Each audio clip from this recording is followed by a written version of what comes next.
Bonjour à tous et bienvenue sur boursicoté.com pour cette nouvelle analyse technique du CAC 40 en clôture avec donc cette grosse séance de baisse. Je vous l'indiquais ce matin, on a ouvert avec un gros gap baissier, on avait un point bas hier qui se situait à 7564,99.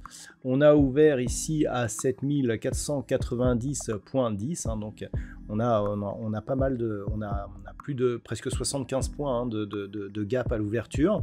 On est venu ici buter sur la zone des 7532 points, puisqu'on a un plus haut ici qui se situe à 7530,83, donc à un peu plus d'un point près. On voit ici que cette zone horizontale est toujours pertinente. On n'a pas trop marqué de point bas, en tout cas par rapport à l'ouverture, pour clôturer au final donc en nette baisse, puisqu'on perd presque 1%, 0,98% par rapport à la clôture de la séance précédente. Et le CAC 40 clôture donc à 7500,97. Donc il s'agit effectivement de la matérialisation de ce que je vous indiquais hier, à savoir cet avalement baissier. On a ouvert sur un gap haussier, on clôture quasiment sur le point bas donc de la bougie précédente, même si on était ici sur la zone des 7570. Je vous avais dit qu'il fallait surveiller les futurs pour détecter une éventuelle rupture. Cette rupture est intervenue, on a gapé cette zone, on a gapé le retracement de Fibonacci ici à 23,6% pour venir s'installer sous la zone des 7532 points. Au niveau des indicateurs techniques, la configuration est bien entendu baissière, les histogrammes du MACD confirment, on avait déjà un petit retournement depuis quelques jours, le RSI reste en zone neutre, et un élément important qui fait suite un petit peu à ce que nous avions hier sur l'avalement, on a une hausse des volumes. Vous voyez ici, c'est très important, je vous indiquais vendredi dernier ici, cette hausse des volumes avec cette ombre portée sur la partie supérieure. Vous pouvez regarder la séance de vendredi, je vous disais attention, ça peut être un signal de retournement, puisque ce sont des configurations qui sont souvent vérifiées, d'avoir ici une hausse des volumes sur une bougie hésitante avec une ombre portée sur la partie supérieure, quand on inscrit un point haut, d'avoir un point de retournement. On a confirmé, puisqu'on a une baisse des volumes ici sur la bougie de rebond de lundi, un avalement baissier avec une hausse des volumes, donc légèrement supérieure à la moyenne, et une confirmation, même si ici on a encore une fois une bougie d'hésitation, avec encore une hausse des volumes. Alors, vous pourrez me dire, oui, on a effectivement une hésitation, une hausse des volumes, donc ça pourrait se retourner à la hausse. Sauf que, quand on a effectivement une bougie d'hésitation avec de forts volumes, on regarde le sens des ombres. Les ombres ici, ce sont les mèches hautes et basses. Et le problème, c'est que la mèche ici, elle est plutôt portée sur la partie supérieure. Si on avait la même bougie, mais avec une ombre ici basse fortement développée, là oui, on aurait pu attendre à un retournement et donc à une reprise en mouvement haussier.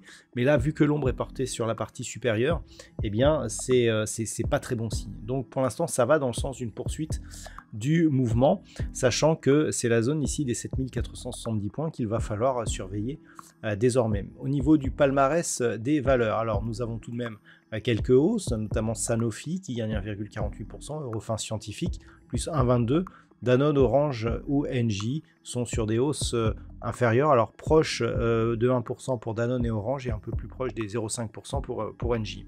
Au niveau des plus fortes baisses, là par contre ça va un peu plus loin.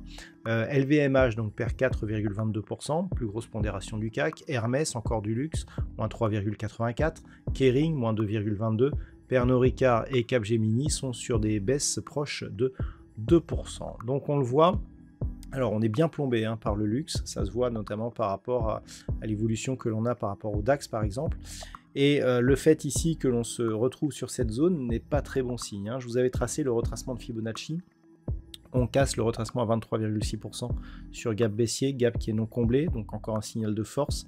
On a une hausse des volumes après ce gap, donc malgré justement ces volumes, on ne parvient pas à combler celui-ci. Globalement, les signaux sont assez négatifs. Donc l'objectif ici, c'est, d'après les retracements de Fibonacci, cassure des 7470 en direction des 7430, 440. Le retracement de Fibonacci à 38,2% se situe à 7440 points.